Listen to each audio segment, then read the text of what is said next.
सभी को आदाब, नमस्कार, सत श्री अकाल, जय हिंद, जय भारत। उम्मीद करता हूं आप सभी ठीक होंगे। मैं सैयद एहतेशाम रिजवी, ये मेरी नई आईडी है और मैं नई आईडी से आप सबके सामने पेश हुआ हूं। मेरी पुरानी सभी आईडी, जैसा कि आप सबको पता है, बंद कर दी गई थी, लेकिन ये आईडी अभी पिछले दिनों मैंने बनाया है, जो फिलहाल अभी तक चल रही है। बात वही करूंगा जो हमेशा करता आया हूं, लहजा वही होगा जो हमेशा रहा है। कोई नई बात नहीं करूंगा, कोई नई लहजे में नहीं करूंगा। हमेशा की तरह आज भी तुम्हें आगाह करूंगा, हिंदुस्तान वासियों, भारतवासियों, इंडिया के लोगों। मैं तुम्हें सिर्फ और सिर्फ आगाह करने आता हूं और आगाह करने आया हूं। भारत में, जैसा कि मैंने बताया था, बहुत पहले मरता भारत का भय मैंने कहा था, वो भय भी देखने को मिला। बहुत पहले मैंने भारत के बारे में बहुत सारी ऐसी चीजें कही थी जो आप सबको देखने को मिली हैं।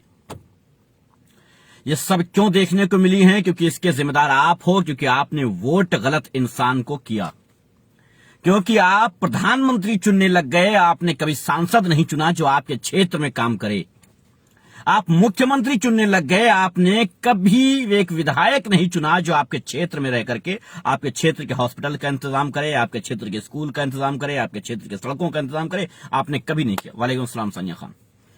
बहरहाल, इसी तरीके से अगर देखा जाए तो आपने हर बार आसमान पर देखा है तो जमीन में ठोकर लगना तो आपको तय है, क्योंकि चलने के लिए जमीन देखी जाती है, आसमान नहीं। और आप आसमान देखते हैं, आप प्रधानमंत्री देखते हैं, आप देखते हैं मुख्यमंत्री। आप प्रधानमंत्री और मुख्यमंत्री देखने के लिए आगे बढ़ते हैं, इसी वजह से आप हार जाते हैं, आप ठोकर खा जाते हैं। आपका बुरा हाल सिर्फ इस वजह से हो जाता है क्योंकि आप सिर्फ और सिर्फ प्रधानमंत्री और मुख्यमंत्री बनाने के लिए आमादा रहते हैं। आपने कभी एक सांसद नहीं चुना, आपने कभी एक विधायक नहीं चुना।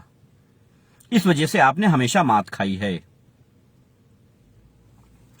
बहरहाल, ये मैं आगाह करता रहा हूं और आज फिर आगाह करता हूं कि भारतवासियों, अभी आने वाले दिनों में फिर से 2022 में चुनाव हैं। उत्तर प्रदेश वासियों, 2022 में चुनाव है और 2022 के चुनाव ये तय करेंगे कि आपके बच्चों का भविष्य क्या होगा। आपके बच्चों का भविष्य क्या होगा। वालेकुम अस्सलाम भाई, मंजर शेख भाई, कैसे हैं? मंजर शेख भाई,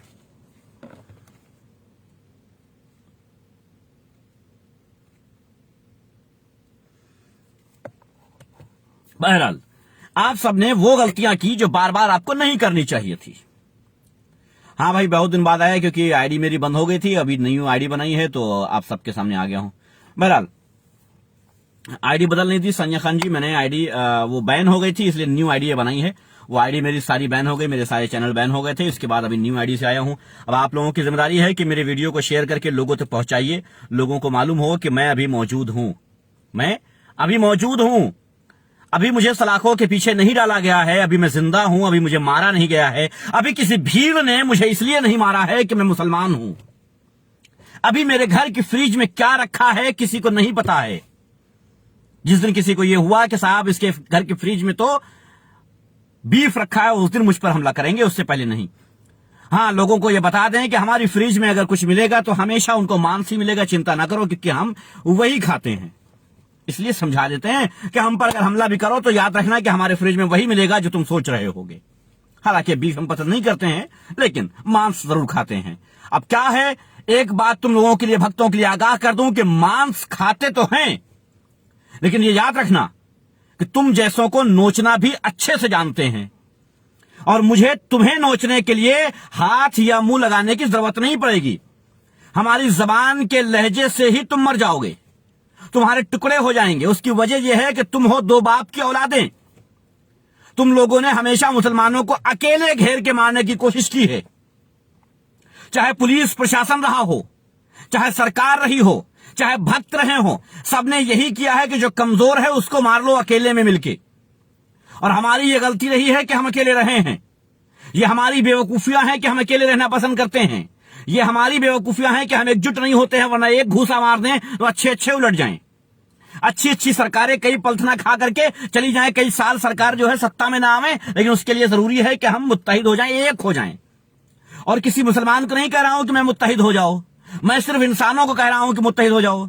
बहुत सारे हिंदू भाई हमारे हैं, हमारे मित्र हैं जो तबाह हो चुके हैं, बर्बाद हो चुके हैं इस सरकार की वजह से।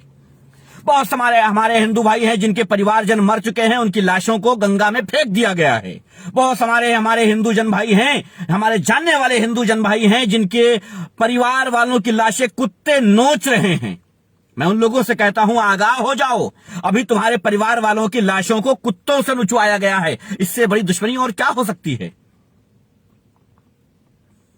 बहुत दिन बाद आए, सरकार को किसी की आईडी नहीं बंद करना चाहिए। बिल्कुल इरफान हुसैन साहब, लेकिन क्या करें साहब, सरकार उसकी आईडी जरूर बंद करता है जो सरकार का मुंह बंद करता हो, सरकार से सवाल करता हो। एक आईपीएस ऑफिसर हैं रिटायर्ड, उनकी सिर्फ आईडी ही नहीं बंद होती है बल्कि वो खुद बंद हो जाते हैं। कई बार वो जेल जा चुके हैं। रिटायर्ड आईपीएस ऑफिसर हैं, लेकिन उनको बार बार जेल भेजा जाता है। क्यों? क्योंकि उन्होंने आलोचना की है सरकार की, जबकि कोर्ट बार बार यह कह रहा है कि सरकार की आलोचना करना राजद्रोह नहीं है। लेकिन साहब, अदालत की औकात क्या है कि वो सरकार के खिलाफ रहे। अदालत अगर कोई फैसला सुनाती है तो फिर वो फैसला किसी मायने नहीं है, कोई मतलब नहीं हो उस फैसले का। क्यों मायने नहीं है? क्योंकि ये सरकार तानाशाह है। और याद रखना, जब कोई तानाशाह आता है तो उसे उखाड़ फेंकने के लिए एक मामूली सा आदमी काफी होता है। वो दिन बहुत जल्दी देखने को मिलेगा जब इस सरकार का सफाया हो जाएगा।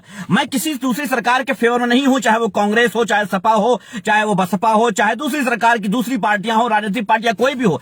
मैं किसी भी राजनीतिक पार्टी के सपोर्ट में नहीं हूं। उसकी वजह सिर्फ एक है, क्योंकि सभी राजनीतिक पार्टियां यही करती हैं कि किसी न किसी तरीके से धर्म के लोगों को लड़ाओ, धर्म के लोगों को लड़ा करके, दो धर्मों को लड़ा करके अपनी रोटी सेक लो। मैं सिर्फ इस फेवर में हूं कि आप अपने क्षेत्र का विधायक बेहतर चुनिए। अगर आप अपने क्षेत्र का विधायक बेहतर चुन रहे हैं, वो किसी भी राजनीतिक पार्टी से हो, तो आपका कल्याण तय है। और आपका कल्याण तय है मतलब यह कि आपके बच्चों के भविष्य के लिए उनके लिए स्कूल बेहतर होंगे, आपके बूढ़े मां बाप के लिए हॉस्पिटल बेहतर होंगे। बिल्कुल सबको बोलने का हक है, क्योंकि हम डेमोक्रेटिक देश में रहते हैं। बेशक बिल्कुल सही है, और यही है। अगर आप ये कहते हैं कि साहब हमारा देश तो बिल्कुल आजाद है, तो साहब आजाद है तो हमें बोलने की भी आजादी है। और मैं बता दूं कि अदालत ने बार बार यह बताया है कि किसी भी सरकार की आलोचना गलत नहीं है। किसी भी सरकार की आलोचना होनी जरूरी है। अगर किसी सरकार की आलोचना नहीं होगी, अगर किसी सरकार की चाटुकारिता होगी, तो फिर वो सरकार तानाशाह हो जाएगी, जो कुछ भारतीय जनता पार्टी में हुआ है। यह तानाशाह सरकार अब सब कुछ उखाड़ देना चाहती है। एनआरसी कई जिलों में, उत्तर प्रदेश में भी कई जिलों में और भारत के कई प्रदेशों में लागू हो चुकी है। किसी को नहीं मालूम है ये, लेकिन जहां लागू हो चुकी है लोगों को पता है। एनआरसी लागू, मैं एनआरसी के विरोध में पहले भी नहीं था और अब भी नहीं हूं। मैं सीएए के विरोध में था और आज भी हूं। और एनआरसी के विरोध में सिर्फ इतनी वजह से हूं, जो एनआरसी का विरोध है हमारा, वो सिर्फ सवाल के बिना पे है। हम जो सवाल करते हैं वो जवाब सरकार दे, एनआरसी लागू कर दे। जो आवाम के सवाल हैं, एहतिशाम रिजवी के सवाल नहीं है साहब, ये आम इंसान के, आम भारतीय के सवाल हैं। अगर इसका जवाब कोई भी भारतीय जनता पार्टी का नेता, कोई भी सरकार, कोई भी आके देना चाहता है, कोई भी प्रवक्ता देना चाहता है, तो दे दे और एनआरसी लागू करवा दे। हम भी उसके सपोर्ट में वीडियो बनाएंगे। मैं सिर्फ इतना जानना चाहता हूं, कोरोना काल में बार बार यह कहा गया कि हमारे देश की आबादी इतनी ज्यादा है इसलिए हम कंट्रोल नहीं कर पा रहे हैं। तो फिर और ज्यादा आबादी बढ़ाने के लिए दूसरे देश के लोगों को आप क्यों लेके आ रहे हो? दूसरे देश के लोगों को अपने देश में ला करके क्यों बसा रहे हो? हमारे देश में कितने हजार लोगों पर एक डॉक्टर है?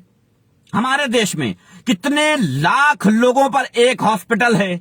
हमारे देश में कितने हजार बच्चों पर एक टीचर है? हमारे देश में कितने हजार लोगों पर एक स्कूल है? इसका जवाब दे दे भारतीय जनता पार्टी और उसकी सरकार, फिर हम बता देंगे कि साहब एनआरसी कर लो। हमारे पास क्या चीजें ऐसी हैं जो हम अपने देश को आगे बढ़ा सकते हैं? हमारे पास कितने हजार लोगों के पास जॉब है? भारत में कितने परसेंट के पास जॉब है, कितने परसेंट के पास जॉब नहीं है? कोई मुझे यही बता दे साहब। हर बात में हमारी सरकार यह कहती है क्योंकि हमारी आबादी ज्यादा है इसलिए हम पीछे हैं। तो साहब आबादी तो चाइना की भी ज्यादा है और हमसे ज्यादा है, तो फिर वो आगे कैसे है? क्योंकि हम आबादी का सही इस्तेमाल नहीं कर पाते हैं। हमें आबादी का सही इस्तेमाल करना नहीं आता है। हम उस आबादी को लड़ाते हैं। हम उस आबादी का इस्तेमाल करते हैं लड़ा करके वोट लेने में, दो संख्या में बांटने का। जब तक हम किसी आबादी को या किसी घर को दो भाग में बांटते रहेंगे, वो घर कभी तरक्की नहीं कर सकता, वो देश कभी तरक्की नहीं कर सकता। इसके लिए जरूरी है कि हम एक साथ खड़े हो जाएं, एक मुट्ठी बन जाएं। जिस दिन हम एक मुट्ठी बन गए, उस दिन हम पूरी दुनिया पे हावी होने के काबिल हो जाएंगे। बहरहाल एनआरसी का विरोध सिर्फ इतना सा है क्योंकि हमें यह बता दो कि आखिर क्यों दूसरे देश के लोगों को अपने देश में ला करके बसाने का मतलब क्या है, मकसद क्या है। जब हमारे देश के लोग बेरोजगार हैं तो पहले क्या उन्हें रोजगार मिल चुका? हमारे देश के लोग मर रहे हैं, उनकी लाशों को कुत्ते घसीट रहे हैं, उनके लिए कब्रिस्तान नहीं है, उनके लिए शमशान नहीं है, तो आप दूसरे देश के लोगों को कैसे लेके आ रहे हैं? और जो लोग दूसरे देश से भारत में रहना चाहते हैं, मैं उनको बता दूं, याद रखना, हमारे देश में तुम्हारी लाशों को कुत्ते नोचेंगे, इससे ज्यादा बढ़ के कुछ नहीं हो सकता। यही तो होता है, हमारे देश के लोगों को कुत्ते नोच रहे हैं, हमारे देश की लाशों को कुत्ते नोच रहे हैं, उनके ऊपर से कपड़ा हटा दिया गया है ताकि कोई देख न पावे, और कुत्ते सूंघ करके उनके जाकर के नोच रहे हैं, लाशों को कुत्ते नोच रहे हैं। यह बहुत बड़ा शब्द है, यह बहुत बड़ा शब्द है, समझने वाले समझ सकते हैं इस बात को। बहुत बड़ा दुश्मन होता है, आप उसके लिए भी नहीं कहते हैं कि इसकी लाश को कुत्ते नोचेंगे। इतनी बड़ी बात आप नहीं कह सकते हैं क्योंकि पाप लगेगा, आपको गुनाह होगा। इतनी बड़ी बात आप किसी के लिए नहीं कह सकते, लेकिन हमारे हिंदुस्तान में परिजनों के लाशों को कुत्ते घसीट रहे हैं, नोच रहे हैं। लेकिन हम फिर भी भाजपाई बने हुए हैं। किस बिना पे बने हुए हैं, आई डोंट नो, मुझे नहीं पता कि आखिर किस बिना पे बने हुए हैं।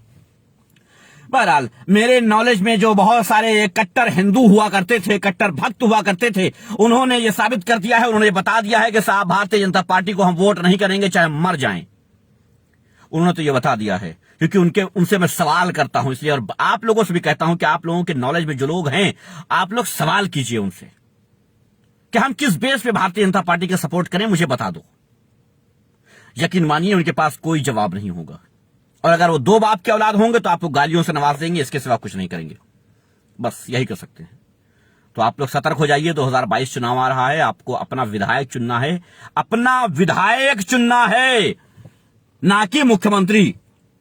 आपके क्षेत्र में जब स्कूल नहीं है, आपके क्षेत्र में जब हॉस्पिटल नहीं है, आपके क्षेत्र में जब लोग मर रहे हैं, तो आपका विधायक आपके काम आएगा। अभी तक जो विधायक है किसी के काम नहीं आया है, भूखे मर रहे हो, कोई काम नहीं आया है। इसलिए अपना विधायक चुनना तलाश कर लो, अभी 6-7 महीने बाकी हैं चुनाव में, तलाश कर लो एक बेहतरीन आदमी, अपने यहाँ चुनाव करो एक बेहतरीन आदमी का, जो किसी भी राजनीतिक पार्टी से हो, कोई फर्क नहीं पड़ता, लेकिन एक बेहतरीन आदमी को चुनाव करो जो आपके लिए बेहतर काम कर सके। बाकी सब कुशल मंगल है, धन्यवाद। नेक्स्ट टाइम आएंगे। पहली वीडियो थी मेरी, ये मैंने डाल दिया है ताकि लोगों को पता चल जाए कि ये एहतिशाम रिजवी की आईडी है और मैं खुद यहाँ पर मौजूद हूँ। धन्यवाद, जय हिंद।